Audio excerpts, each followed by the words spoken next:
देश की राजधानी का दिल्ली का इंटरनेशनल हवाई अड्डा, दिल्ली का इंटरनेशनल एयरपोर्ट, एक पैसेंजर जो दिल्ली एयरपोर्ट से अपनी फ्लाइट लेता है उसका पूरा एक्सपीरियंस स्मूथ है। इसके लिए दिन में 50,000 लोग काम करते हैं। 24 घंटे में 50,000 लोग काम करते हैं। हर एक शिफ्ट में 15,000 से 17,000 लोग होते हैं। पिछले 5 साल से लगातार हर एक साल दिल्ली एयरपोर्ट अपने कैटेगरी में नंबर 1 एयरपोर्ट के रूप में इंटरनेशनली एक्लेम किया गया। सर हमारे यहाँ एक टैक्सी बॉट बोल के भी चीज़ है, वो क्या है सर टैक्सी बॉट? बहुत सारे एयरपोर्ट्स ने इसको पहले भी ट्राई किया था, लेकिन इसका कमर्शियल ऑपरेशन शुरू करने वाला दिल्ली एयरपोर्ट पहला है दुनिया का। हमने शायद इंडिया का सबसे लार्जेस्ट केटीसी कंस्ट्रक्ट किया, सबसे टॉलेस्ट ये इसकी क्या जरूरत थी सर? और ये एक्सपीरियंस कैसा रहा? इसका क्या मतलब होता है सर? वाटर पॉजिटिव का क्या मतलब है? वाटर पॉजिटिव का मतलब ये होता है कि जितना वाटर आप नेचर से ड्रॉ करें उतना आप वापस नेचर को देते हैं, नहीं देते। दिल्ली एयरपोर्ट के पास पॉसिबली ये अकेला एयरपोर्ट है इंडिया के अंदर definitely and possibly most of the world, जहाँ की हमारा 12 सेपरेट कार्गो पार्किंग स्टैंड।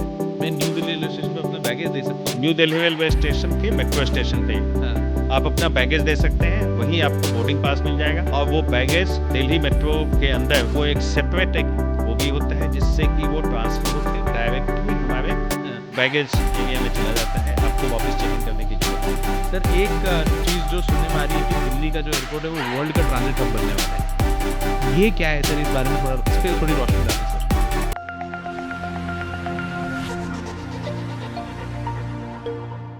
जेके सुपर पॉडकास्ट की जनता, एक बार फिर से आपका स्वागत है एक और आइकॉनिक एपिसोड में, एक और कमाल के एपिसोड में। आज का एपिसोड किस बारे में? विमान में तो सफ़र करते होंगे, एरोप्लेन में तो सफ़र करते होंगे, चार्टर्ड प्लेन्स भी रखने की आप लोग काबिलियत रखते होंगे। ये प्लेन्स कहाँ से उड़ते हैं? हिंट मैंने आपको दे दिया, समझ आप गए होंगे एयरपोर्ट से। एयरपोर्ट कहाँ का? देश की राजधानी का, दिल्ली का इंटरनेशनल हवाई अड्डा, दिल्ली का इंटरनेशनल एयरपोर्ट। कमाल की चीज़ है। आप आते होंगे, जाते होंगे, रुकते होंगे, खाते होंगे, पीते होंगे, सोचते नहीं होंगे कि क्या कमाल है इसके बारे में। क्या कमाल है आज हम जानेंगे। आज हम पता करेंगे किससे? श्री विदय कुमार जयपुरिया सर से। ये हैं CEO डायल के, दिल्ली इंटरनेशनल एयरपोर्ट लिमिटेड के। तो आइए एपिसोड को एंजॉय करिए, मस्ती करिए और देखिए हमारे साथ जेके सुपर पॉडकास्ट का नया एपिसोड। नमस्कार सर, बहुत बहुत स्वागत है आपका जेके सुपर पॉडकास्ट में। धन्यवाद। सबसे पहले तो मैं आपको बधाई देना चाहूँगा क्योंकि मैं कई बार दिल्ली इंटरनेशनल एयरपोर्ट से ट्रैवल करता हूँ सर, और आज तक के मेरे एक्सपीरियंस के अंदर 100% ये एक बहुत ही स्मूथ एक्सपीरियंस है, बहुत ही कमाल का एक्सपीरियंस है। तो आपको बहुत बहुत मुबारकबाद देना चाहूँगा सर। Thank you. आपने दिसंबर 2017 में as CEO of Dial join किया, अगर मैं सही कह रहा हूँ सर? बिल्कुल सही है। इसके पहले आप IIT दिल्ली के एलुमनाई भी हैं। हाँ सर, अपने बारे में कुछ बताइए, कैसी रही आपकी जर्नी? क्या चैलेंजेस थे दिल्ली एयरपोर्ट को मैनेज करने के लिए, इस पोजीशन को टेक ओवर करने के लिए क्या चैलेंजेस थे सर? ये एक बहुत ही इंटरेस्टिंग जर्नी थी जी। क्योंकि इसके पहले मैंने और जितनी भी कंपनीज में काम की जी। वो सभी प्रोडक्ट कंपनीज थी।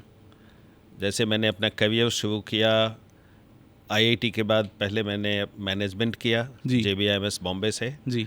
उसके बाद मैंने ब्रिटानिया में अपने नौकरी के जीवन की शुरुआत करी। वहाँ पे मैंने करीब 16 साल काम किया। 16 साल? हाँ जी।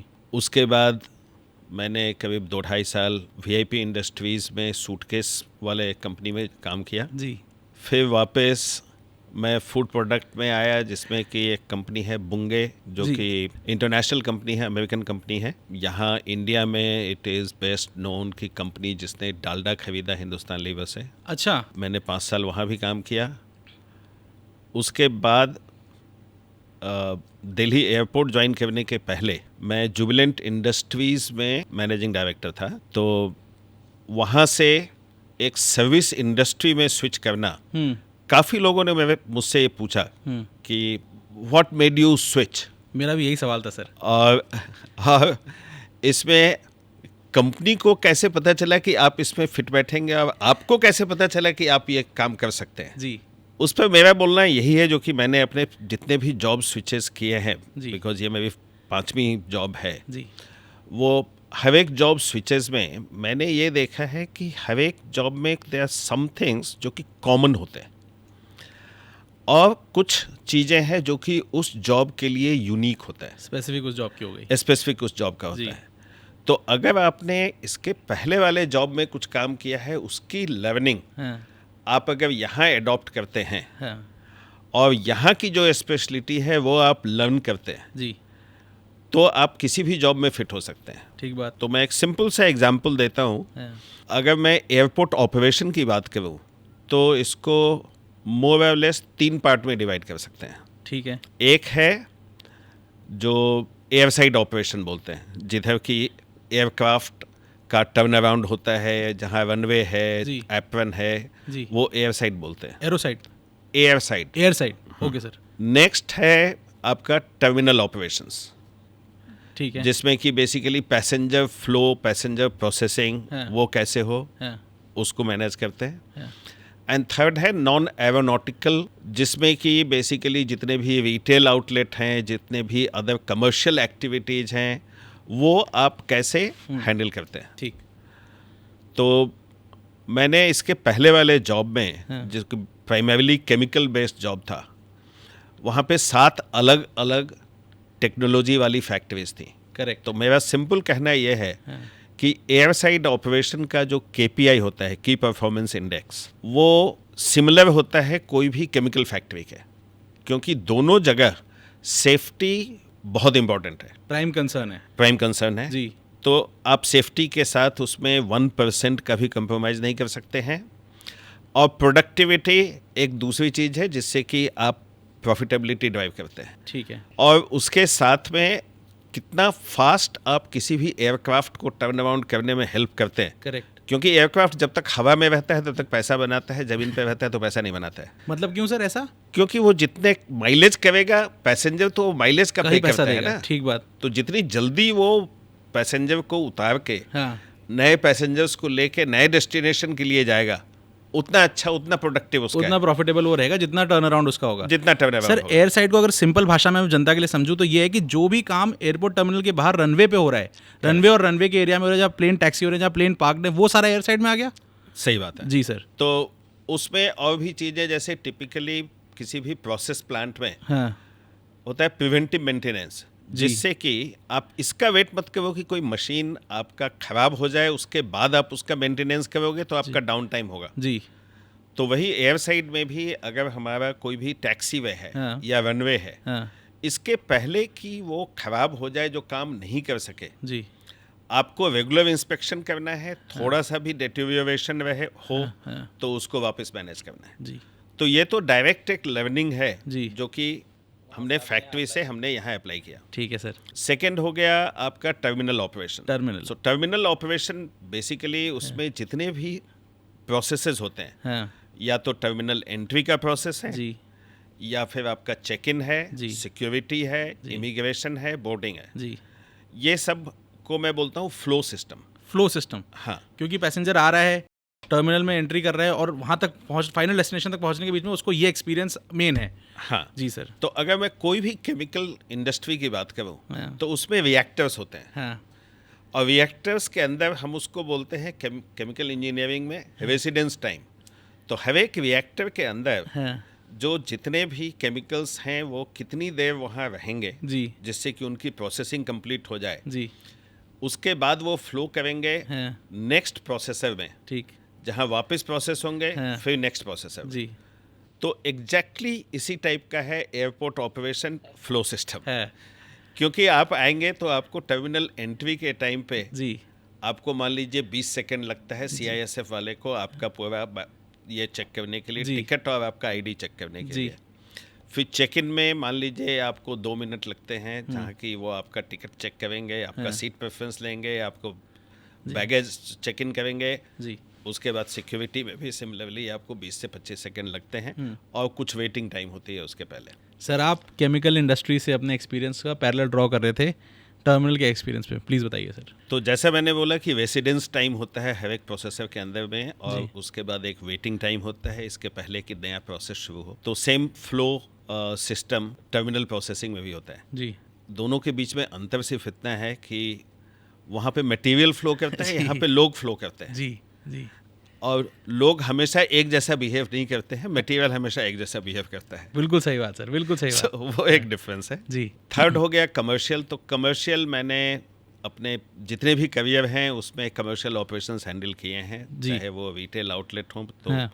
वीआईपी के अंदर में हमारे पास करीब 80-82 रिटेल आउटलेट थे जिनको हम लोग डायरेक्टली हैंडल करते थे, और बाकी जगह भी रिटेल हैंडल किया है। लेकिन यहाँ जो स्पेशलिटी है एयरपोर्ट ऑपरेशन में, ये अधिकतर लोग नहीं जानते होंगे कि जैसे दिल्ली एयरपोर्ट पे लगभग 50,000 लोग काम करते हैं। सर ये एयरपोर्ट मतलब ये सब ऑर्गेनाइजेशन को मिला के हम बात कर रहे हैं या सब ऑर्गेनाइजेशंस को मिला के, हाँ। जो पैसेंजर का पूरा प्रोसेसिंग, एयरक्राफ्ट का प्रोसेसिंग, कार्गो का प्रोसेसिंग, ये सब चीज़ें करने के लिए एयरपोर्ट पे 24/7 ऑपरेशन होता है। तो 3 शिफ्ट में ऑपरेशन होता है, तो हर एक शिफ्ट में करीब 17,000 लोग होते हैं। एक पैसेंजर जो दिल्ली एयरपोर्ट से अपनी फ़्लाइट लेता है उसका पूरा एक्सपीरियंस स्मूथ है, इसके लिए दिन में 50,000 लोग काम करते हैं। 24 घंटे में 50,000 लोग काम करते हैं। हर एक शिफ्ट में 15,000 से 17,000 लोग होते हैं। सर ये तो गजब का फैक्ट है सर। तो जिसमें मेरी कंपनी का जो कि एयरपोर्ट मैनेज करती है जी, उसके सिर्फ 1,500 लोग हैं।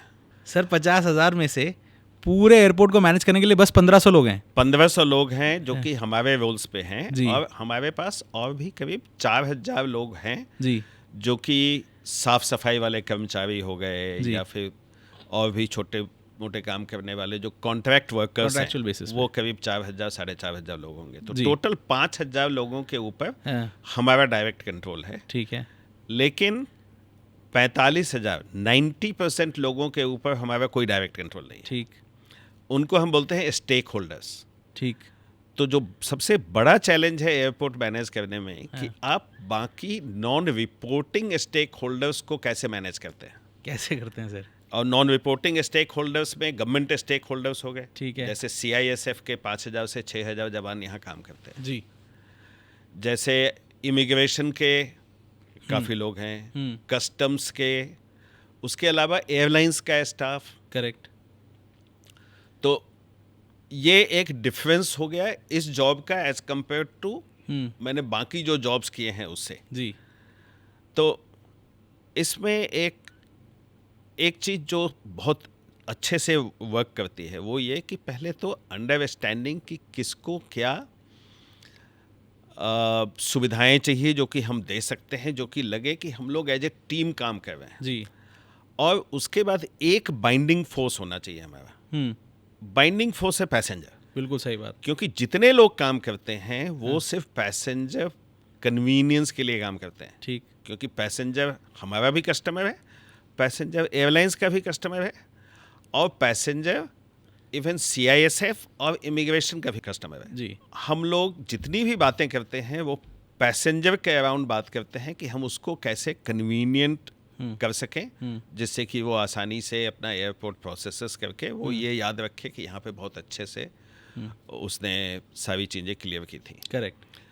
और दूसरी जो बाइंडिंग फोर्स है, क्योंकि हम लोग, और ये ऐसा है जो कि काफ़ी लोग समझते हैं कि रिजल्ट है, मैं बोलता हूँ ये रिजल्ट भी है और ये एक तरीका भी है सबको बाइंड करने का। जी। पिछले 5 साल से लगातार हर एक साल दिल्ली एयरपोर्ट अपने कैटेगरी में नंबर 1 एयरपोर्ट के रूप में आता है। इंटरनेशनली एक्लेम किया गया है। ये इन इंडिया? नो, तो इन साउथ ईस्ट एशिया। हम साउथ ईस्ट एशिया का सबसे बढ़िया एयरपोर्ट है। सबसे बढ़िया एयरपोर्ट है, और ये अवार्ड हमको मिलता है एयरपोर्ट काउंसिल इंटरनेशनल है, हाँ। जो कि एक कनाडा बेस्ड ऑर्गेनाइजेशन है। जी। तो जितने भी वर्ल्ड वाइड एयरपोर्ट्स हैं सारे के सारे उसके मेंबर हैं। अब वो अलग अलग पैरामीटर्स पे जज करके फिर अवार्ड देती है। जी। तो हमारा कैटेगरी है 40 मिलियन प्लस, जी, जो कि बड़े एयरपोर्ट्स में आता है। जी। और साउथ ईस्ट एशिया, उसमें हमारा पिछले 5 साल से कंटिन्यूअस नंबर 1 रैंक रहा है। क्या बात है सर, बहुत बढ़िया। इससे हमको एक बाइंडिंग फोर्स ये मिलती है, क्योंकि ये पूरा टीम एफर्ट है। करेक्ट। पैसेंजर की जर्नी सिर्फ अगर एयरपोर्ट करना चाहे तो नहीं कर सकते। जी। तो ये हम हमेशा जाकर के अपने बाकी स्टेक होल्डर से बात करते हैं कि आपकी बदौलत है जिससे कि दिल्ली एयरपोर्ट नंबर 1 रैंक हमेशा इसको मिलता रहा है। जी। जी। जी। तो उससे हमको काफ़ी कोऑपरेशन मिलता है और हम सब लोग फिर वो पैसेंजर के कन्वीनियंस, पैसेंजर के प्रोसेसिंग के लिए साथ में काम करते हैं। सर बहुत ही कमाल का करियर है आपका, कहाँ केमिकल इंडस्ट्री से शुरू करते हुए वीआईपी जैसी कंपनी में काम करते हुए यहाँ तक आते आते आप आज airport, Delhi international airport authority limited के आप CEO हैं। सर बहुत ही कमाल का करियर है। सर मैं अब आ रहा था, अब जब एयरपोर्ट की तरफ आ रहा था, एक बहुत ही मैंने कूल चीज़ देखी। मैं खैर बहुत ज़्यादा ट्रैवल किया हुआ नहीं हूँ, लेकिन सर ये जो रनवे टैक्सी के लिए हमने एक जो ब्रिज बना दिया है सर ये क्यों बनाया, क्या ज़रूरत थी इसकी और कैसे, क्या इसमें लगा सर बनाने के लिए? इसको हम लोग बोलते हैं eastern cross taxiway. Eastern cross taxiway, ठीक है सर। तो साधारण शब्दों में समझने के लिए जब हम एयर साइड की बात करते हैं तो एक तो रनवे होता है, दूसरा टैक्सीवे होता है, ठीक, और तीसरा एप्रन होता है। तो एप्रन जहाँ पे कि एयरक्राफ्ट खड़ा होता है, ठीक, जहाँ पे कि आप एयरक्राफ्ट पे चढ़ते हो या एयरक्राफ्ट से उतरते हो जी, तो वो समझो कि आपका पार्किंग स्टैंड हुआ। अच्छा, ठीक है। टैक्सी वे हुआ जहाँ की यहाँ से निकल के हाँ, उसके बाद वो रोड लेकर के वो रनवे तक पहुँचेगा, क्योंकि रनवे के आसपास और भी कोई इन्फ्रिंजमेंट नहीं होना चाहिए। हाँ। तो इसीलिए वो टैक्सी वे से हाँ। रनवे तक पहुँचेगा। हाँ। एप्रन से वो टैक्सी वे लेके रनवे तक और पहुँचेगा। कितने डिस्टेंस तक नहीं होना चाहिए इन्फ्रिंजमेंट, कितनी डिस्टेंस तक नहीं हो सकता है, कोई वो रूल है? आईकाओ का गाइडलाइंस है। आईकाओ मतलब इंटरनेशनल सिविल एविएशन ऑर्गेनाइजेशन का। जी, तो उसके हिसाब से वो ये होता है कि कुछ भी उसमें इन्फ्रिंजमेंट नहीं होना ठीक चाहिए। है। और हमारा दिल्ली एयरपोर्ट पे जी, जब GABAB ने इसको टेक ओवर किया 2006 में, तो यहाँ पे 2 रनवे होते थे। 2 ही? हाँ जी, तो ये 2 रनवे में एक रनवे का नाम था 927, दूसरे का नाम था 1028। इसकी कोई वजह है सर? हाँ, कोई भी रनवे का जो नॉमेनक्लेचर होता है हाँ। वो बेसिकली ये डायरेक्शन दिखाता है रनवे का, इंटरनेशनल नॉर्म है। तो जैसे 927 हाँ। मतलब 90 डिग्री एंड 270 डिग्री। अच्छा, तो आप 270 डिग्री में से 90 डिग्री माइनस करेंगे तो 180 डिग्री आएगा। 180 डिग्री। तो हमेशा दो जो उसका नॉमेनक्लेचर है उसको एक दूसरे से माइनस करेंगे, हमेशा 180 आएगा, आना ही क्योंकि चाहिए। 180 मतलब सीधा होगा। जी जी जी जी जी। 1028 मतलब 100 डिग्री एंड 280 डिग्री। तो जी। 280 माइनस 100 इज 180। जी जी जी। तो ये 2 रनवे थे हाँ, जब एयरपोर्ट अथॉरिटी से GABAB ने इसको टेक ओवर किया। ठीक। ये हम लोग बोलते हैं नदर्न साइड ऑफ एयरफील्ड, मतलब कि एयरफील्ड के उत्तरी भाग में ये 2 दो रनवे रनवे थे। हमने दक्षिण में जहाँ की T3 है जी, वहाँ पे फिर हमने एक नया रनवे बनाया 1129। 1129, ठीक है। अब ये दोनों रनवे सिस्टम्स के बीच में हाँ, नॉर्थ एयरफील्ड और साउथ एयरफील्ड ठीक। डिस्टेंस है। हाँ, तो अगर कोई भी एयरक्राफ्ट 1129 पे लैंड करे हाँ, और उसको अगर T1 जाना हो जी, तो ये कनेक्शन हाँ, सिर्फ हमारा पहले वेस्टर्न साइड से था। ओके, तो रनवे से निकल के फिर टैक्सी लेकर के वेस्टर्न साइड से जाके हाँ, उसके बाद वापस उसको वो T1 आना होता था। जी। तो वो टैक्सीइंग टाइम बहुत ज़्यादा लगता था। लगभग कितना लग जाता रहेगा सर? एनीवेयर करीब 20 मिनट तक भी लग जा सकता था। 20 मिनट तक? हाँ। हाँ, तो एक ज़रूरत ये थी कि हम लोग ईस्टर्न साइड में भी एक कनेक्शन लगाएं जिससे कि वो डायरेक्ट T1 तक पहुंच सके, ताकि पैसेंजर का समय बचे। ताकि पैसेंजर का समय बचे जी, और मोस्ट इम्पॉर्टेंटली फ्यूल बचे एयरक्राफ्ट का, जी, और उस जिससे कि हमारा यहाँ जो कार्बन उत्सर्जन होता है वो भी कम हो। जी, तो इसीलिए ये इन्विसाज किया गया कि हम कैसे इसको ईस्ट साइड से भी कनेक्ट करें।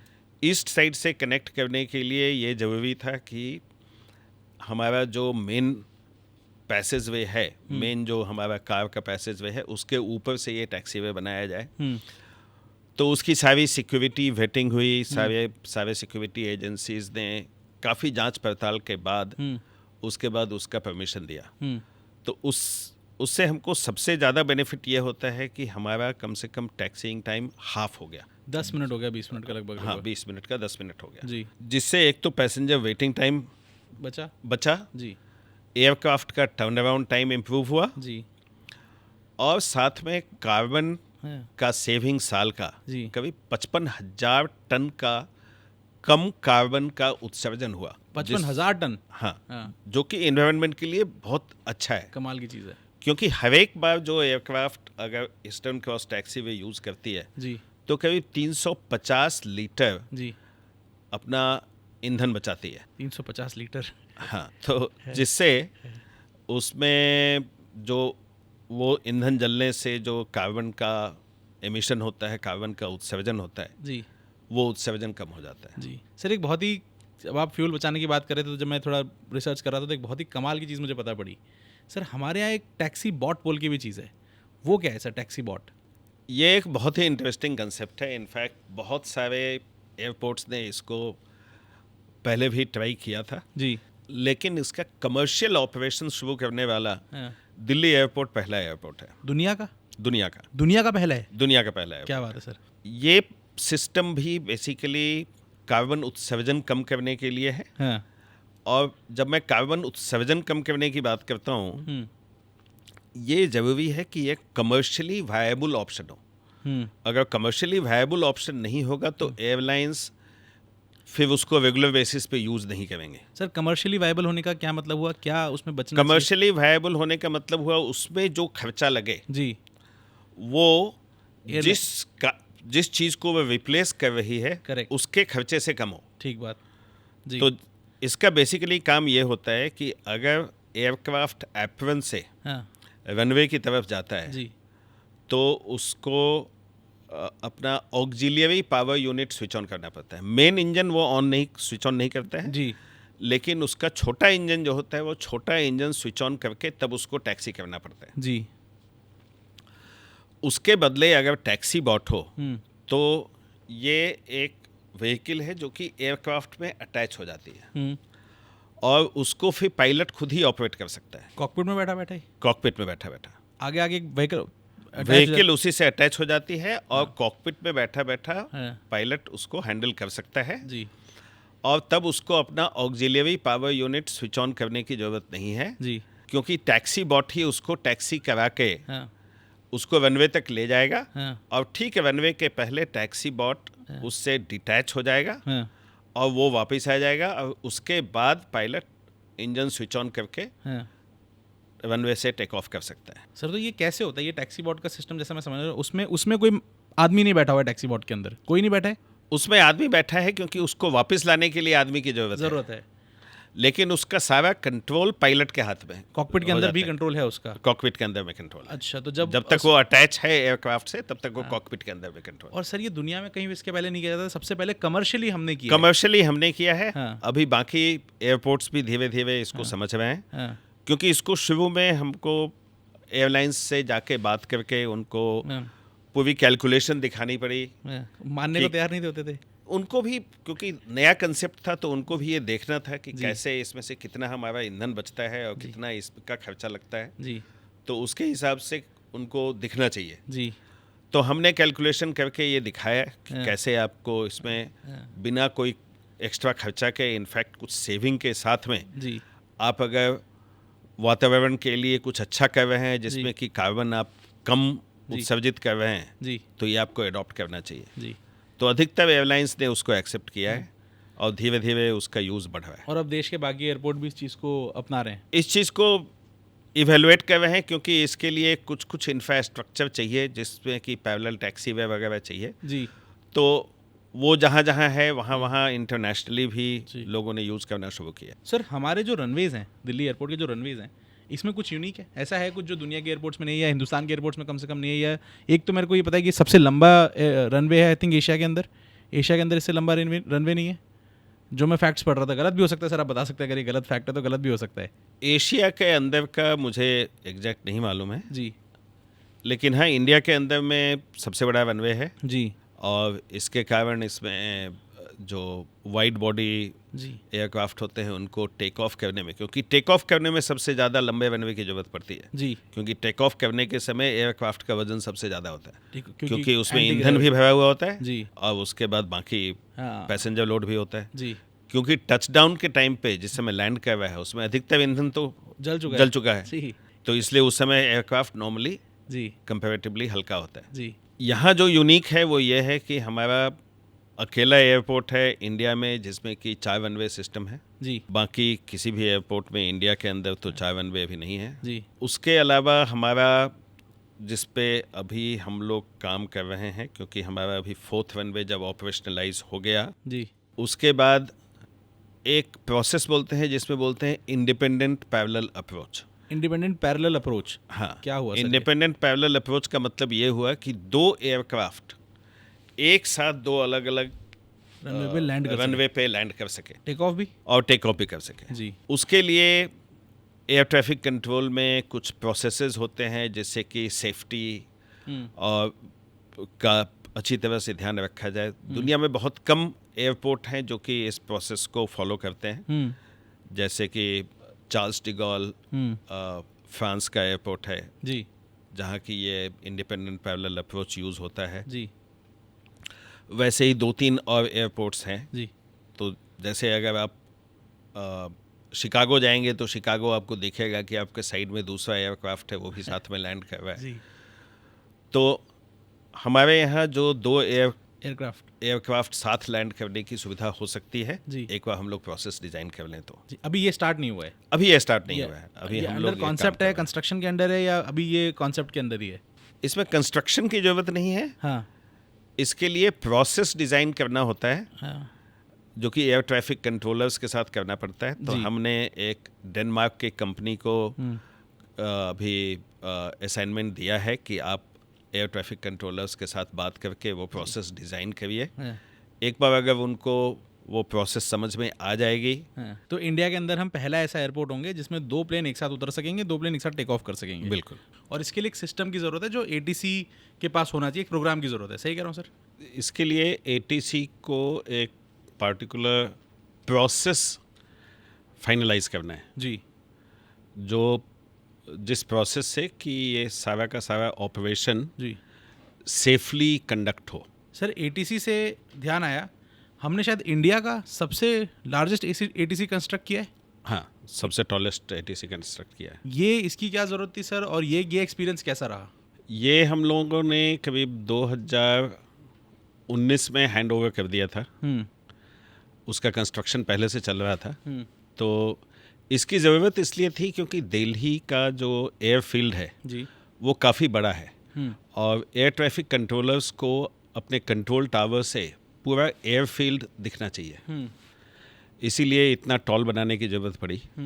तो ये करीब 103 मीटर्स टॉल है और उसमें जितने भी फ्यूचर का भी जो भी ज़रूरत है, क्योंकि जैसे जैसे ऑपरेशन बढ़ेगा वैसे वैसे एयर ट्रैफिक कंट्रोलर्स की पोजीशंस और ज़्यादा होनी चाहिए एयर ट्रैफिक कंट्रोल टावर में। जी तो उस सारा का प्रोविज़न किया गया था। सर अब हमने समझ लिया कि रनवे का हमने ऑपरेशन समझ लिया, रनवे किस तरह के हमारा जो भी आपने 3 पार्ट्स में डिवाइड किया था इसको। पहला पार्ट क्या था सर? Air side. हाँ सर, वो हमारा हो गया। अब हम टर्मिनल की तरफ चलते हैं। टर्मिनल के एक्सपीरियंस की तरफ अब बात करते हैं कि अब मान लीजिए मैं एक आपका कंज्यूमर हूँ, कस्टमर हूँ, अब मैं एयरपोर्ट में जा रहा हूँ।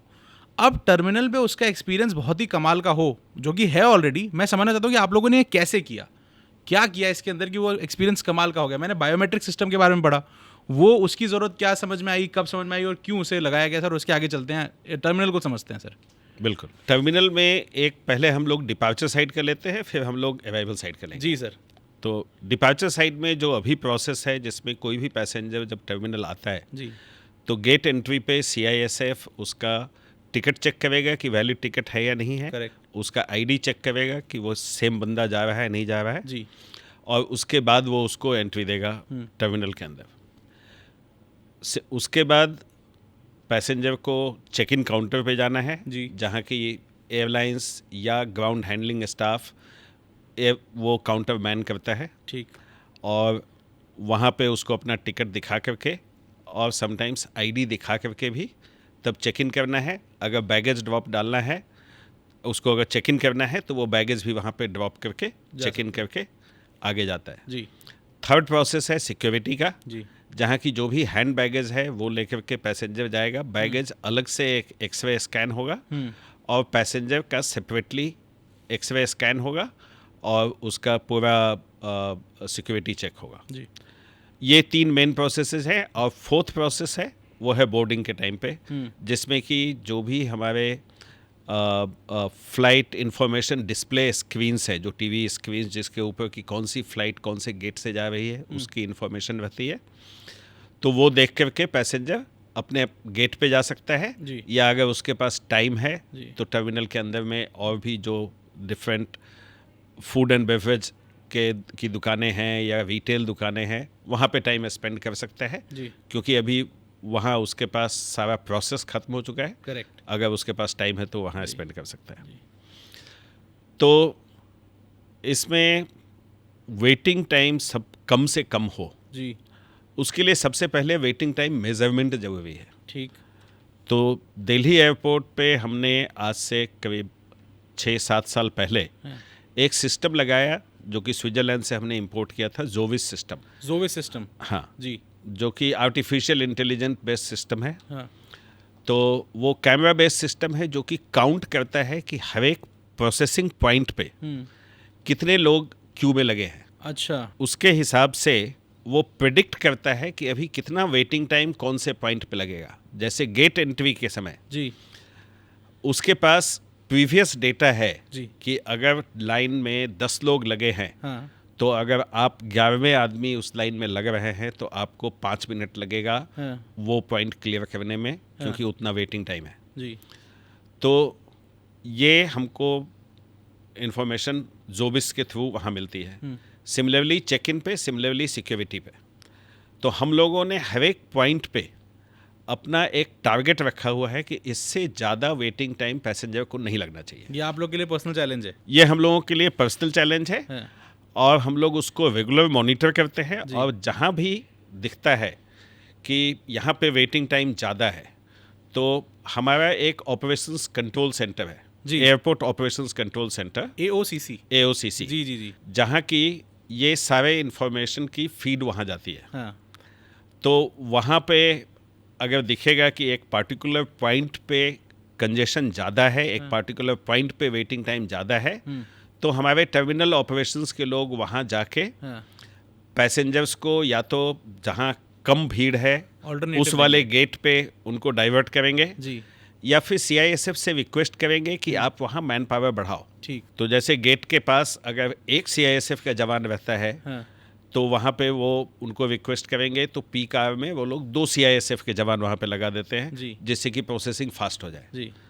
सिमिलरली अगर चेक इन काउंटर पे अगर वेटिंग टाइम ज़्यादा है तो एक्स्ट्रा काउंटर भी हम लोग एयरलाइंस को देते हैं कि आप अभी शॉर्ट पीरियड के लिए ये एक्स्ट्रा काउंटर ले लो, जिससे कि आपका वहाँ वेटिंग टाइम कम हो जाए। करेक्ट। सिक्योरिटी में हम लोगों ने लास्ट ईयर बहुत सारे एडिशनल मशीन्स लगाए थे। जैसे पहले हमारे पास सिर्फ 13 मशीन होते थे, उसके बाद हमने 15 और एक्स्ट्रा मशीन लगाए, जिससे कि अगर वो सिक्योरिटी पॉइंट पे अगर भीड़ ज़्यादा है, स्पेशली ये चैलेंज होता है नॉर्मली पीक आवर में, पीक आवर्स में, वेकेशन के टाइम पे, हॉलीडे के टाइम पे। हाँ, तो पीक आवर टिपिकली जैसे सुबह का टाइम होता है, जिस समय कि अधिकतर जो बिजनेस ट्रैवलर्स होते हैं वो प्रेफर करते हैं कि हम 6 बजे से लेकर के 8 बजे के बीच का फ्लाइट लें जी। तो टिपिकली 5 बजे से वहाँ भीड़ चालू हो जाती है और करीब 8 बजे तक वहाँ भीड़ रहती है। सबसे पीक के आवर्स एयरपोर्ट पे सुबह के आवर्स हैं? सुबह के और शाम के। अच्छा। तो सुबह में करीब 3 घंटे और शाम में करीब 2 घंटे से 3 घंटे जी। तो वहाँ पर भी हम लोग ने जब एक्स्ट्रा मशीन लगाया और एडिशनल CISF के मैन पावर आ गए, तो अभी वहाँ कोई चैलेंज नहीं है, क्योंकि वहाँ हमारे पास बहुत सारा बफर कैपेसिटी है। और इसके अलावा हम लोगों ने एक नया सिस्टम चालू किया है जिसमें प्लान फॉर द डे हम लोग करते हैं एक दिन पहले। तो एयरलाइन से हमको इन्फॉर्मेशन मिल जाती है कि नेक्स्ट डे वो कितना पैसेंजर एक्सपेक्ट कर रहे हैं। ठीक है। तो उससे हमारा एक प्रोफाइल बन जाता है कि कब वो आएंगे ये पैसेंजर्स, और वो हम लोग शेयर करते हैं CISF से, वो हम लोग शेयर करते हैं एयरलाइन से, और वो हम लोग अगर इंटरनेशनल फ़्लाइट है तो इमिग्रेशन से भी शेयर करते हैं जी। तो उस हिसाब से वो लोग मैनिंग जो है काउंटर का, या मैनिंग है गेट का, या मैनिंग है मशीन का, वो एक दिन पहले डिसाइड करके पीक आवर में एक्स्ट्रा आदमी लगा करके कोशिश करते हैं कि वो वहाँ से पीक आवर में जल्दी जल्दी आदमी निकल जाए। तो ये 2-3 चीज़ें हैं जो कि हम लोगों को हेल्प करती है। मतलब आप लोग कंज्यूमर से एक कदम आगे हैं, एक दिन पहले प्लान कर लेते हैं, सारा डेटा ले लेते हैं, उसके बाद उसको एनालाइज करके नेक्स्ट डे की प्रिपरेशन आप लोग की एक दिन पहले हो जाती है, ताकि कंज्यूमर का कम से कम समय लगे एयरलाइन तक पहुंचने में। ठीक बात सर? करेक्ट। ये डिपार्चर हो गया। हाँ। अब अराइवल में बेसिकली चैलेंज होता है बैगेज आने का, सबसे बड़ा चैलेंज है सर। हाँ, उसमें भी हम लोगों ने एक नॉर्म बनाया हुआ है जी। कि पहला बैगेज बेल्ट पे कितनी जल्दी आना चाहिए और किसी भी फ्लाइट का लास्ट बैगेज हाँ। कब आना चाहिए। इसका क्या प्रोसेस है सर? बैगेज किसी भी एयरलाइंस का बैगेज एयरलाइंस खुद हैंडल करती है या वो जो ग्राउंड हैंडलिंग एजेंसीज को अपॉइंट करती है वो हैंडल करते हैं जी। हम लोग सिर्फ बैगेज बेल्ट देते हैं उनको। हाँ। लेकिन हमारा एयरलाइंस या ग्राउंड हैंडलिंग एजेंसी के साथ हम लोगों ने एक एग्रीमेंट भी किया हुआ है कि आप ये सर्विस लेवल देंगे, तो सर्विस लेवल एग्रीमेंट किया हुआ है जी। जैसे कि डोमेस्टिक फ्लाइट में हाँ। डोमेस्टिक फ्लाइट में पहला बैग बेल्ट पे 10 मिनट के अंदर आ जाना चाहिए, आना ही चाहिए। आना ही चाहिए। हाँ। और लास्ट बैग 30 मिनट में आना चाहिए एक पार्टिकुलर फ्लाइट का। हाँ। और ये टाइम सर लैंडिंग से कैलकुलेट होता है या जब वो डॉक कर जाता जब है, डॉक कर जाता है उसका वहाँ से गेट calculate खुल जाता है, करते उस समय से ठीक, चालू होता है। ठीक। तो ये मॉनिटरिंग हमारा हर एक फ्लाइट के लिए होता है जी। एंड टिपिकली हमने देखा है कि 95% के आसपास ये सक्सेसफुल है। ये सक्सेसफुल है। जी। जहाँ भी हमारा थोड़ा किसी एक एयरलाइंस का अगर कोई चैलेंज हुआ जी। तो हम लोग उनको ये फीडबैक देते हैं कि आपका इस पार्टिकुलर फ्लाइट में थोड़ा डिले हुआ था और हम उनसे बात करके अगर किसी तरह के हेल्प की ज़रूरत हो या कोई खास स्पेसिफिक रीजन हो जी। तो वो हम समझने की कोशिश करते हैं जिससे कि वो आगे से नहीं हो। बहुत ही कमाल की बात है सर ये। सर मैंने एक चीज़ अपने रिसर्च के दौरान पाई कि आप लोग वाटर पॉजिटिव हैं। इसका क्या मतलब होता है सर? वाटर पॉजिटिव का क्या मतलब होगा? वाटर पॉजिटिव का मतलब ये होता है कि जितना वाटर आप नेचर से ड्रॉ करें, क्योंकि वाटर स्कैर्स रिसोर्स है जी। उतना आप वापस नेचर को देते हैं नहीं देते हैं। जी। तो हमारा जो वाटर का सोर्स है वो दिल्ली जल निगम से हम लोग वाटर ड्रॉ करते हैं। ठीक सर।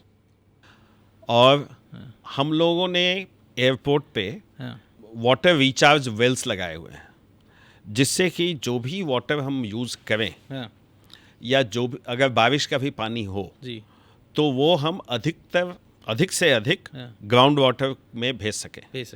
तो हम लोग बेसिकली इसमें टिपिकली कोई भी नेचुरल रिसोर्स के लिए आप 3 R's की बात करते हैं, reduce, reuse and recharge. Ji.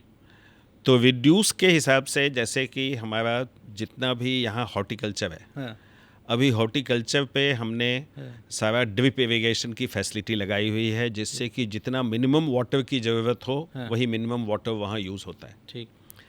Reuse से का एग्जाम्पल ये है कि हम जितना भी वाटर टर्मिनल के अंदर यूज़ करते हैं टॉयलेट्स में या कहीं भी, वो सारा का सारा हमारा रिकवर होता है, रिसाइकिल होता है। वही रिसाइकिल वाटर जी हम हॉर्टिकल्चर के लिए यूज़ करते हैं। जी। तो हॉर्टिकल्चर के लिए हम फ्रेश पानी ड्रॉ नहीं करते हैं। करेक्ट। तो सर ये जो पूरा एयरपोर्ट का एरिया है जो इतना सुंदर है, जो इतना ग्रीन है, ये हम उसी पानी को यूज़ करके डेवलप करते हैं? 100%। ये सारा हमने वही पानी, जितना पानी लिया था उससे ज़्यादा हम वापस दे देते हैं और ये पानी, ये सारा सुंदर एरिया हमारा उसी पानी से डेवलप्ड है? उसी पानी से डेवलप है। बहुत ही कमाल है सर ये तो। उसके अलावा हमारे यहाँ रेन वाटर का फ्लो बहुत ज़्यादा होता है क्योंकि टर्मिनल 3 अगर हम लेते हैं तो वो महिपालपुर से जो कि ठीक एयरपोर्ट के बाहर है, वो काफ़ी निचले स्तर पे है।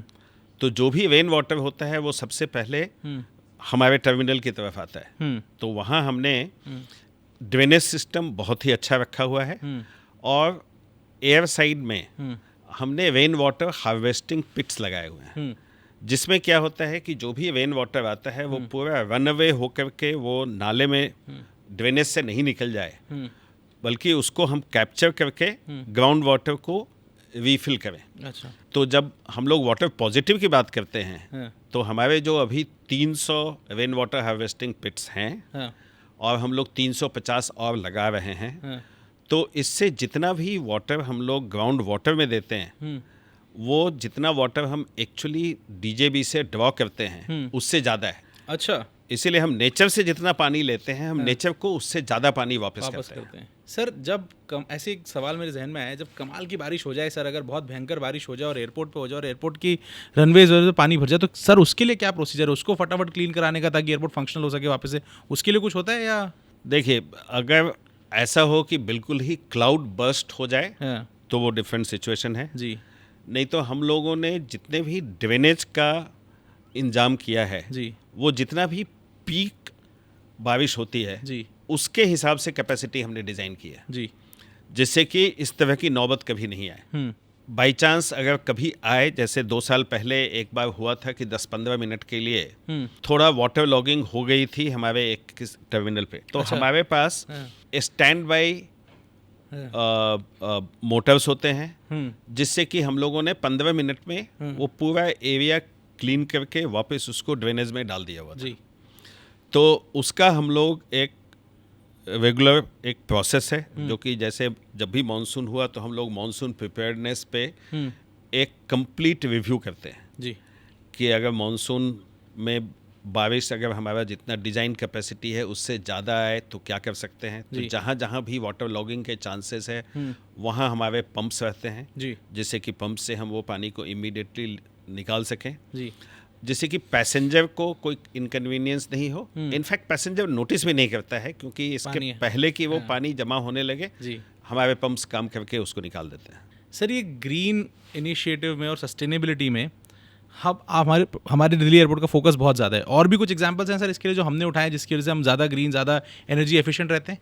सो Delhi airport in fact world leader है, ग्रीन एनर्जी में, जी क्योंकि हमारा सेकेंड एयरपोर्ट था वर्ल्ड वाइड जिसको कि एयरपोर्ट काउंसिल इंटरनेशनल ने एक रेटिंग दी थी, जिसको ACI 4.0 प्लस ट्रांजिशन बोलते हैं, जो कि हाईएस्ट रेटिंग है किसी भी एयरपोर्ट का ग्रीन एयरपोर्ट के हिसाब से। जी इसका मेन जो मेजरमेंट होता है वो इसमें कोई भी जो कार्बन या कोई भी इस्टेब्लिशमेंट होता है उसमें जो भी एमिशन होता है, जो भी उत्सर्जन होता है, जी उसको 3 पार्ट में डिवाइड किया जाता है। ओके स्कोप 1, हाँ स्कोप 2 और स्कोप 3। जी स्कोप 1 होता है जो कि आप डायरेक्टली आपके कंट्रोल में है। ठीक है स्कोप 2 होता है जो कि आप कौन से एनर्जी सोर्स से आप एनर्जी ले रहे हैं उस पर डिपेंड करता है। स्कोप 1 का एक एग्जांपल दीजिए सर। स्कोप 1 का जैसे टर्मिनल के अंदर लाइटिंग, ठीक है, ये डायरेक्ट वो स्कोप 1 है, डायरेक्टली आप कंट्रोल कर सकते हैं। ठीक है आप टर्मिनल के अंदर का एयर कंडीशनिंग डायरेक्टली आप कंट्रोल कर सकते हैं जी। तो इस पे हम लोगों ने पिछले 4-5 साल पहले से काम किया था, जिसमें जितनी भी लाइट्स हैं हाँ। या तो एयरपोर्ट टर्मिनल के अंदर हाँ या फिर एयर साइड में हमारा रनवे के पास, जी वो सब हमने LED में कन्वर्ट कर दिया, ठीक जिससे कि एक तो पहले हमने एनर्जी का कंजम्पशन बहुत ही कम कर दिया। ठीक है सिमिलरली स्कोप 2 होता है जिसमें कि क्या सोर्स ऑफ एनर्जी है।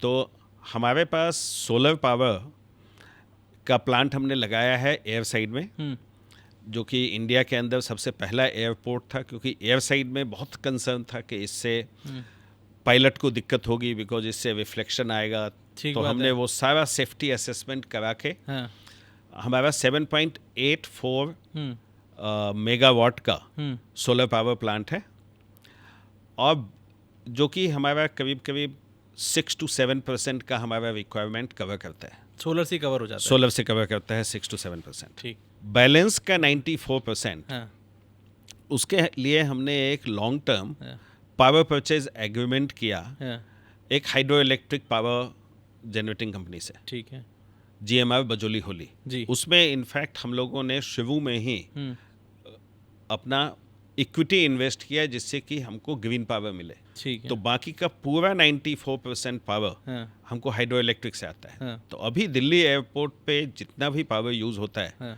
वो 100% ग्रीन पावर है। ठीक है, तो उससे स्कोप 2 एमिशन करीब करीब 99% कम हो गया। खत्म कर दिया आप लोगों ने। हाँ, जी अभी उसमें जो बैलेंस बचा है स्कोप 2 का या स्कोप 1 का, वो बेसिकली व्हीकुलर पोल्यूशन है, जो गाड़ियाँ चलती हैं। जी तो नेक्स्ट स्टेज हमने ये किया है कि डायल की जितनी भी गाड़ियां हैं सब हमने उसका करीब 95% हमने इलेक्ट्रिक व्हीकल में बदल दिया है। ठीक। एक साथ हमने सारे के सारे इलेक्ट्रिक व्हीकल ले लिए हैं, तो वो भी काफ़ी हद तक कम हो गया है। हाँ, अभी नेक्स्ट स्टेज जो हम लोग वर्क कर रहे हैं वो है स्कोप 3 एमिशन का, हाँ, जिसमें कि जो बाकी लोग एयरपोर्ट पे काम करते हैं, जैसे एयरलाइंस एयरपोर्ट पे काम करती है, करेक्ट। तो हम उनका एमिशन कैसे कम करें।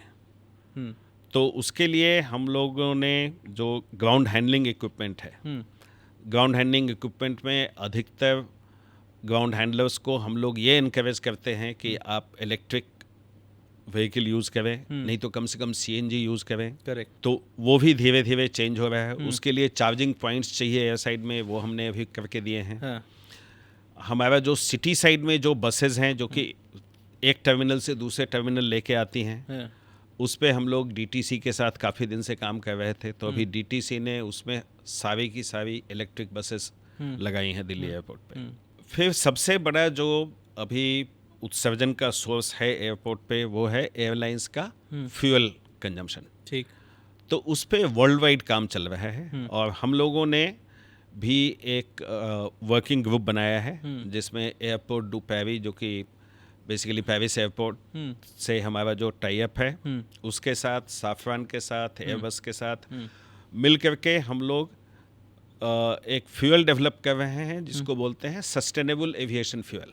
सस्टेनेबल एविएशन फ्यूल, ठीक है सर। सैफ शॉर्ट फॉर्म में उसको बोलते हैं जी। तो सैफ पे हम लोग काम कर रहे हैं। ये अभी भी रिसर्च चल रहा है इसमें वर्ल्ड वाइड।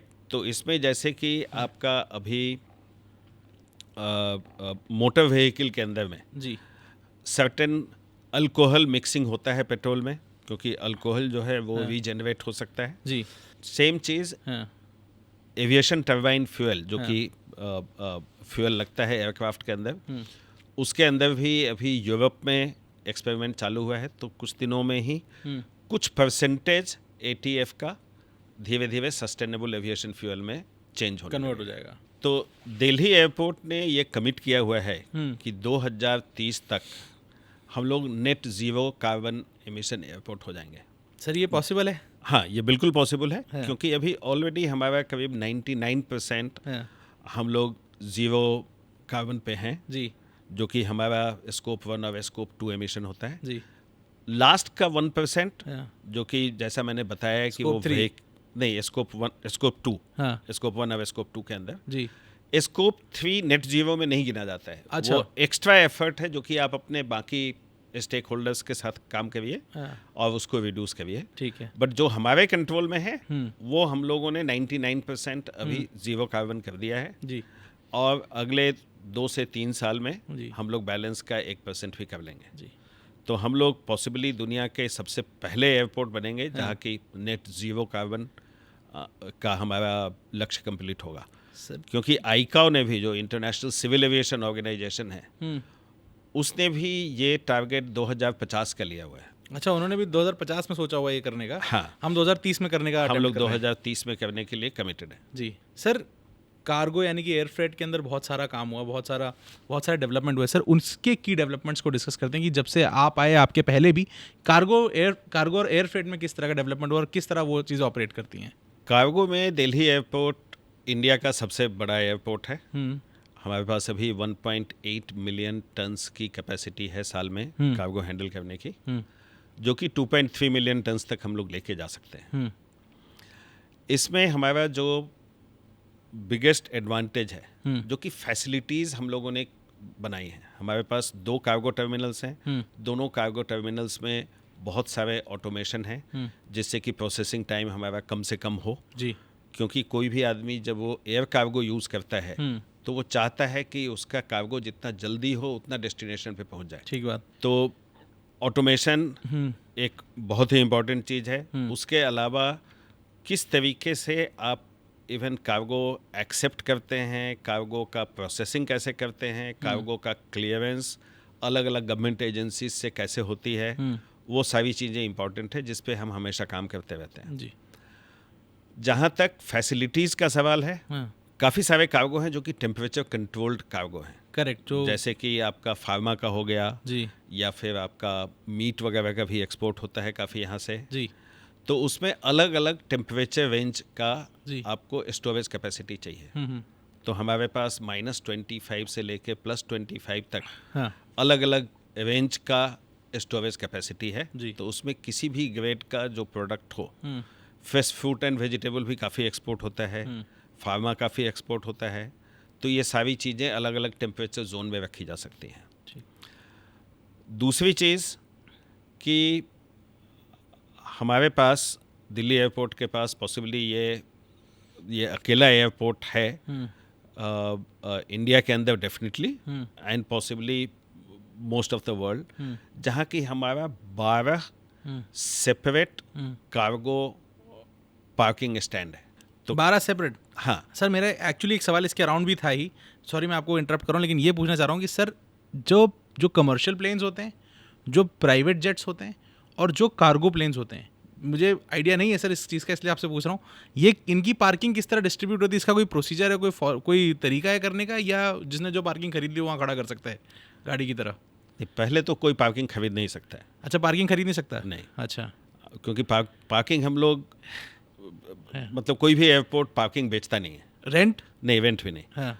उसमें जो है, जो कि हमारा एयरपोर्ट इकोनॉमिक रेगुलेटरी अथॉरिटी है जी, वो एक चार्ज फिक्स करती है हाँ। कि कितना पार्किंग चार्ज लगेगा। हाँ तो टिपिकली अगर कमर्शियल एयरक्राफ्ट भी आता है हाँ। तो पहला कुछ टाइम उसको फ्री पार्किंग मिलेगा। ठीक है। उसके बाद जितना भी airport economic regulatory authority era ने जो फिक्स किया हुआ है पार्किंग चार्ज, तो पर घंटे उसको वही पार्किंग चार्ज देनी पड़ती है। और हम लोग भी ये इनकरेज करते हैं कि ज़्यादा लंबा पार्क मत करो। अच्छा। क्योंकि ज़्यादा लंबा पार्क करने का मतलब है कि वो स्टैंड हमारा उतना यूज़ में नहीं आता है जितना कि उसको आना चाहिए। करेक्ट। और कार्गो के लिए भी सेम प्रिंसिपल अप्लाई होता है। लेकिन इम्पॉर्टेंट चीज़ कार्गो के लिए या फिर जनरल एविएशन के लिए या फिर कमर्शियल के लिए ये जरूरी है, या प्राइवेट जेट्स के लिए, कि आपका जो एप्रन है जहाँ की आपको पार्किंग मिल सके जी, जितनी भी देर के लिए आपको पार्क करना हो, वो आपके टर्मिनल के पास में हो। अच्छा। तो नॉर्मली एयरपोर्ट्स पे कॉमन स्टैंड्स होते हैं जहाँ की कमर्शियल प्लेन भी पार्क होता है और वहाँ कार्गो प्लेन भी पार्क होता है जी। हमने कार्गो टर्मिनल्स के पास में ही एप्रन बना दिया है कार्गो प्लेन्स का, क्योंकि टिपिकली उनका टर्न अराउंड टाइम ज़्यादा होता है। अच्छा, उनका कमर्शियल से ज़्यादा है? कमर्शियल से ज़्यादा है। कितना वो डिफरेंस होता होगा सर? वो डिपेंड करता है, साइज़ पे डिपेंड करता है जी। कभी कभी उनको एक दिन भी पार्क करना पड़ता है, क्योंकि उसमें जितना भी उनका कनेक्टिंग लोड है वो कनेक्टिंग लोड आएगा। करेक्ट। उसके बाद ही उसको लेकर के जाएंगे। ठीक बात है सर। तो हमारे पास 12 पार्किंग स्टैंड्स हैं जो कि कार्गो के लिए डेडिकेटेड हैं। तीसरा, हमने अभी 3 साल पहले एक अलग से फैसिलिटी क्रिएट किया जिसका नाम है transshipment excellence centre. Transshipment excellence centre, हाँ ओके। उसका मेन मकसद ये है कि कोई भी कार्गो अगर एक इंटरनेशनल लोकेशन से आए, उसको अगर दूसरे इंटरनेशनल लोकेशन भेजना है, तो उस कार्गो को टर्मिनल के अंदर लाने की ज़रूरत नहीं है। वो एयर साइड से ही, एप्रन से ही वो ट्रांसशिपमेंट एक्सेलेंस सेंटर में जाता है। वहाँ जितनी देर उसको वेट करना हो, कनेक्टिंग फ़्लाइट के लिए वेट करेगा, उसके बाद डायरेक्ट कनेक्टिंग फ़्लाइट में चला जाता है। अच्छा। जिससे कि उनका टर्न अराउंड टाइम कम हो जाता है। सर, इतने कमाल के करियर के अंदर आपने बहुत सारे चैलेंजेस फेस किए होंगे, GMR ने बहुत सारे चैलेंजेस फेस किए होंगे, डायल ने बहुत सारे चैलेंजेस फेस किए होंगे। कोई एक चैलेंज आपको याद आता है जो आप लोग बहुत समय तक सोचते रहे कि इससे ओवरकम कैसे करेंगे, सक्सेसफुली इससे बाहर कैसे निकलेंगे, और आप लोग उससे निकले हो? प्लीज़ उस बारे में कुछ बताइए सर। इसमें मैं थोड़ा रिसेंसी फैक्टर ज़्यादा काम करेगा जी। तो जैसे लास्ट ईयर काफ़ी हंगामा हुआ था ये लेकर के कि दिल्ली एयरपोर्ट पे बहुत कंजेशन है। हाँ। और लास्ट ईयर पहला साल था, 2 साल तक हमारे पास ट्रैफिक बहुत कम था जी, कोविड के कारण, और सडनली उसके बाद ट्रैफिक बढ़ने लगा और ट्रैफिक का एक मिक्स में चेंज आया, जिसमें कि पहले जितने फैमिली ट्रैवलर्स थे वो परसेंटेज फैमिली ट्रैवलर्स बढ़ गए। अच्छा, फैमिली ट्रैवलर्स बढ़ गए जी इमीडिएटली कोविड के बाद जी। तो लास्ट ईयर दिसंबर में परसेंटेज फैमिली ट्रैवलर्स बढ़ गए नॉर्मल परसेंटेज के मुकाबले जी। हमने कुछ हद तक एंटिसिपेट किया था, बिकॉज जाड़े के टाइम पे ऐसे भी थोड़े फैमिली ट्रैवलर्स बढ़ जाते हैं। और दूसरा कि जो ट्रे पर पर्सन जो होता है जी, क्योंकि आपके पास गर्म कपड़े भी होते हैं जी। तो आप उसको निकाल करके ट्रे के अंदर डाल करके आप उसको स्कैन करते हो, तो Correct. ट्रे पर पर्सन भी बढ़ जाता है। जी। तो हमने जो हिस्टोरिकल डेटा था, हिस्टोरिकल डेटा के हिसाब से हाँ, हमने वो कैपेसिटी क्रिएट करी थी, इंक्रीज कर दिया आप लोगों ने। पहले ही क्रिएट किया हुआ था हमने। जी। लेकिन जब फैमिली ट्रैवलर्स बढ़ गए तो उनके टिपिकली ट्रे पर पर्सन ज़्यादा होते हैं, जी। क्योंकि बच्चे होते हैं, बच्चों का अलग से फिर सामान होता है, जी। फिर उसके बाद उनके पास कोट और स्वेटर ज़्यादा होते हैं, तो इसलिए वो भी ट्रे बढ़ जाता है। जी। तो उसके कारण हमारे पास सिक्योरिटी पे कंजेशन ज़्यादा होने लगी, बहुत कंजेशन हो गया सर वहाँ पे। बहुत कंजेशन होने लगा। हम लोगों ने एंटिसिपेट करते हुए कुछ मशीन्स मंगवा के रखे हुए थे, हाँ। और जब बहुत ज़्यादा ये हुआ तो उसके बाद गवर्नमेंट ने भी इस पे हम लोगों से बोला कि आप क्या इस पे एक्शन लेते हैं, आप करिए। जी। और इनफैक्ट हम लोगों को 10 दिन का टाइम दिया गया, अच्छा। और 10 दिन के अंदर में हाँ। हमने करीब करीब 12 एक्स्ट्रा मशीन, एक्सरे मशीन हमने इंस्टॉल किए। तो पूरी टीम ने, ऑपरेशंस की टीम हो या हमारे इंजीनियरिंग की टीम हो या हमारे आईटी की टीम हो, सब ने दिन रात लग करके वो सारे के सारे मशीन्स हमने इंस्टॉल कर दिए। और अच्छी बात ये हुई कि गवर्नमेंट ने भी जो उस मैन करने के लिए एक्स्ट्रा सीआईएसएफ जवान चाहिए थे, उसका भी इमीडिएट बंदोबस्त कर दिया। जी। तो हम लोगों ने ये जितने भी प्रॉब्लम्स थे हाँ। 15 दिन के अंदर में हाँ। सारे के सारे प्रॉब्लम सॉर्ट आउट कर दिए, जी। जो कि मेरे हिसाब से एक बहुत बड़ा अचीवमेंट है। बिल्कुल सर, बिल्कुल। मुझे याद है सर, न्यूज़ मैंने देखी थी इस बारे में कि कंजेशन बहुत हो रहा है। हाँ, 15 दिन में आपने उस चैलेंज को ओवरकम कर दिया। बिल्कुल। बहुत ही कमाल की बात है सर। सर, एक चीज़ जो सुनने में आ रही है कि दिल्ली का जो एयरपोर्ट है वो वर्ल्ड का ट्रांजिट हब बनने वाला है। ये क्या है सर? इस बारे में थोड़ा, इस पर थोड़ी रोशनी डालें सर। हब का मतलब ये हो गया कि लोग एक जगह से आएँ हाँ। और आपके यहाँ आकर के दूसरा फ्लाइट लेकर के दूसरी जगह जाएं। जी। जैसे कि आप लोगों ने देखा होगा दुबई में, हाँ। तो दुबई में अगर आपको यूएस जाना हो, आपको अमेरिका जाना हो, आपको ऑस्ट्रेलिया जाना हो, काफ़ी सारे लोग दुबई जाएंगे, दुबई से दूसरी फ्लाइट लेके जाएंगे। तो दुबई एक बहुत बड़ा हब है। सिंगापुर बहुत बड़ा हब है, क्योंकि जैसे दुबई का ऑलमोस्ट 80% जो लोग हैं वो दुबई नहीं जाते हैं, ट्रांजिट कर रहे हैं। वो ट्रांजिट कर रहे हैं। हाँ। और उस 80% में से भी मेरे ख्याल से करीब करीब 80% इंडियंस हैं जो कि वहाँ से ट्रांजिट कर रहे हैं। अच्छा। क्योंकि वहाँ से कनेक्टिविटी हाँ। पूरे वर्ल्ड ओवर अलग अलग स्टेशंस के लिए बहुत ज़्यादा अच्छी है। जी।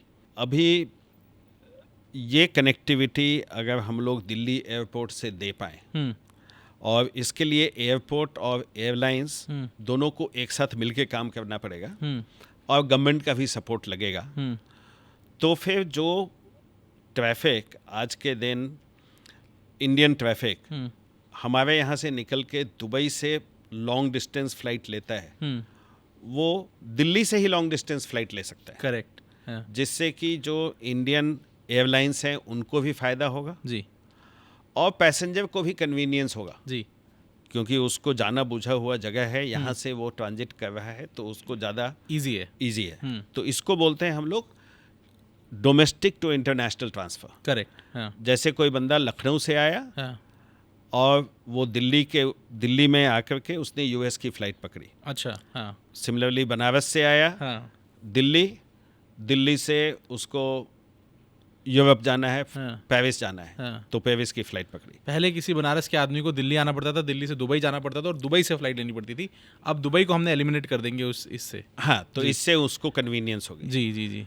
दूसरा जो ट्रांजिट ट्रैफिक होता है वो होता है I2I, मतलब इंटरनेशनल टू इंटरनेशनल। जी। तो आज के दिन भी हमारे पास छोटा सा ट्रैफिक है जो कि इंटरनेशनल टू इंटरनेशनल है। जैसे बांग्लादेश से लोग आकर के अगर यहाँ से दुबई जा रहे हैं, जी, तो वो I2I ट्रैफिक हुआ। ठीक। बट उसमें जो हमारा मेन लॉन्ग हॉल जिसको बोलते हैं, लॉन्ग डिस्टेंस का, यूएस का, जी। उसमें कनेक्टिंग पैसेंजर्स कम होते हैं। अच्छा। तो आज के दिन ऐसा क्यों हो कि नेपाल से अगर किसी को जाना हो यूरोप, तो इंडिया नेचुरली रास्ते में पड़ता है। ठीक बात। हाँ। तो उसको आना चाहिए कि वो दिल्ली आए, जी। दिल्ली से यूरोप का फ्लाइट ले। जी। तो हम लोग एयरलाइंस और गवर्नमेंट के साथ मिल कर के जी। इस पर काम कर रहे हैं कि हम कैसे अधिकतर लोगों को यहीं से कनेक्टिविटी दे सकें। जी एयरपोर्ट एक कॉम्प्लेक्स इंफ्रास्ट्रक्चर है जी जिसमें कि जैसा मैंने पहले बताया कि बहुत सारे स्टेक होल्डर्स एक साथ मिलके काम करते हैं करेक्ट पैसेंजर एक्सपीरियंस के लिए। जी जी तो उसमें कोऑर्डिनेशन और स्टेक होल्डर मैनेजमेंट ये सबसे इम्पॉर्टेंट चीज़ें हैं। जी और दिल्ली एयरपोर्ट में हम लोगों को ये प्राइड है जी कि हम किस तरह से सब लोग इकट्ठे मिल करके पैसेंजर को कंसिस्टेंटली वो परफॉर्मेंस दे पाते हैं। सर डायल ने पैसेंजर्स के लिए कुछ स्पेशल इनिशिएटिव्स भी लिए हुए हैं ताकि उनका एक्सपीरियंस एनहांस हो, कमाल का एक्सपीरियंस हो। हमने एयरपोर्ट को तो समझा, क्या वो इनिशिएटिव्स क्या हैं सर? हम लोग हमेशा ऐसे इनिशिएटिव की खोज में रहते हैं जिसमें कि पैसेंजर का जो प्रॉब्लम है उसको समझें जी और उसका सॉल्यूशन हम निकालें। ठीक तो जैसे बहुत सारे लोग हैं जो कि चाहते हैं कि सुबह एयरपोर्ट आएँ और डे ट्रिप करके वापस आ जाएं, या आज रात में मैंने फ़्लाइट लिया, कल दिन भर काम किया, कल शाम में वापस आ जाए। तो उसके लिए हमारे पास जैसे पार्क एंड फ्लाई सर्विस है। अच्छा जिसमें कि आपकी गाड़ी सिक्योर तरीके से एक अलग एरिया में पार्क हो जाएगी। हमारे यहाँ जो मल्टी लेवल कार पार्क है, अब उसमें पूरी सिक्योरिटी इंक्लूडिंग सीसीटीवी कैमरा वगैरह सबका इंतजाम होता है। दूसरा हमने एक चैलेंज देखा कि कभी कभी आप किसी भी टाउन में जाते हो, आपको ऑफिस के लिए जाना है और उसके लिए देर हो रहा है, बट आप जा नहीं सकते हो क्योंकि बैग आपको होटल में ड्रॉप करना है। ठीक बात। तो उसके लिए हमारे यहाँ स्पेशल सर्विस है जिसमें कि आप बैगेज उस पार्टिकुलर एजेंसी को हैंड ओवर कर दो और वो आपके होटल में वो बैगेज डिलीवर कर देगी। बैगेज की जिम्मेदारी बैगेज की जिम्मेदारी आप उसको दे सकते हैं। आप डायरेक्टली एयरपोर्ट से अपने काम पे जा सकते हैं। जी ऐसे ही आपका होटल से भी बैगेज पिकअप करके वो आपको एयरपोर्ट पे पहुंचा देगा जब तक कि आप दूसरी जगह मीटिंग करके आ जाओ। तीसरा जो कि हम सब ने फेस की है कि जब हमारे पास पैकिंग करते करते वो एक्सेस बैगेज हो जाता है बहुत ज़्यादा सर, और तब एयरलाइंस जिस हिसाब से अभी फ्री बैगेज कम करती जा रही हैं, जी सर, तो उससे आपके पास जो एक्सेस बैगेज है उस पर काफ़ी चार्जेस हैं। जी तो हमने उसका एक फैसिलिटी दिया है जिसको कि आवान एक्सेस बैगेज सर्विस बोलते हैं, जहाँ कि आप वो एक्सेस बैगेज अपने बैग से निकाल के उसको हैंड ओवर कर सकते हो और आप चूज़ कर लो कि आपको उसमें वो एयर से चाहिए वो बैगेज या आपको बाय रोड चाहिए। अगर एयर से चाहिए तो 72 आवर्स के अंदर में आप इंडिया के अंदर कहीं भी जा रहे हो वो आपको डिलीवर हो जाएगा वहाँ पे सेपरेटली, और उसका चार्जेस नॉमिनल है, काफ़ी कम है।